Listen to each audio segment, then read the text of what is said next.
pronounced, observations, I would say, with the ketogenic diet is that triglycerides come down. If you're eating carbohydrates, and this is confusing to a lot of people, if you are on a carbohydrate-based diet, and especially if you're getting excess carbohydrates, your triglyceride levels can skyrocket because your body is preferring to use carbohydrates and glucose for fuel. Why would it use the fats that's in your blood, right? When you transition to a ketogenic diet, your body burns a lot of its residual carbohydrates in the form of glycogen in the liver, and you suppress the hormone insulin, and you're literally forcing your body, and it's a stress in the beginning.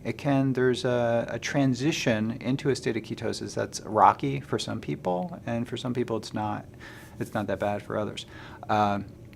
When you do this, so it's forcing your body to use that fat for energy. So even though we're eating 2, sometimes 3 times the amount of fat, paradoxically triglycerides go down. So this is well reported, very well documented in the literature, one of the major metabolic effects of the ketogenic diet. You're eating more fat, but your triglycerides go down. And with less fat floating around in your blood, there's less potential for that fat to get oxidized and for that fat to damage the walls of your arteries over time and create inflammation.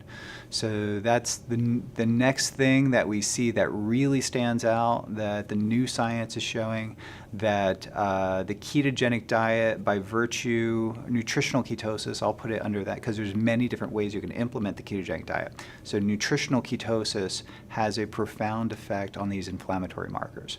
And the general consensus, especially over the last 5 years, is that many of these age-related chronic diseases are sped up and exacerbated. Their onset and their protracted, effect of people living with it is really initiated and sustained by systemic inflammation.